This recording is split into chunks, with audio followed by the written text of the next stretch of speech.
Isa sa dahilan kaya talagang nahirapan ang Golden State Warriors sa umpisa ng bakbakan kalaban ng Brooklyn Nets ay sa biglaang paglabas nitong si Brandon Podziemski sa game. Kailangan nga ni Steve Kerr na baguhin ang game plan versus Nets. Sa mga walang masyadong ideya ang isang team bago ang aktwal na laro ay nagpaplano nga yan sila kung paano tatalunan ang kalaban. Sa practice game ng team ginagawa nila kung ano ang plinano nilang gawin para matalo ang kalaban. Masisira nga ang plano kapag may player na biglang lalabas, kagaya kanina kay BP. Na ayon sa report mga kaibigan ay sumakit ang babang parte ng kanyang likod. Kaya kinakailangan ni Kerr na gumawa ng malaking adjustment para manalo. At yun nga dahil sa lalim ng kanilang team ay madali lang para sa Warriors coach veteran ang gumawa ng panibagong game plan. Naging epektibo nga itong si GP2 kapalit kay Pods.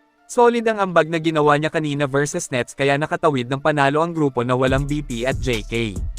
Kung sakaling out pa si Pod sa susunod nilang laban ay aasahan po natin na si Gary ang papalit ni BP sa starter. Noon palang solid na talaga ang ginagawang ambag ni Payton 2 sa Dubs. Lubong kampiyon kaya hindi basta-basta siya, mapa-opensa at depensa ay pumapalag talaga. Isa sa dahilan kaya mas nakilala ito ng marami ay nandahil sa kanyang matibay na depensa, isang legit lockdown defender si The Young Glove.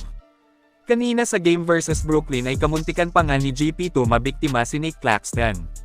Sinubukan lang naman nitong e-poster dunk si Claxton, buti na lang mataas ang defensive IQ ni Nick sa mga ganyan at sakto ang talon kaya bigo ang plano ni GP2.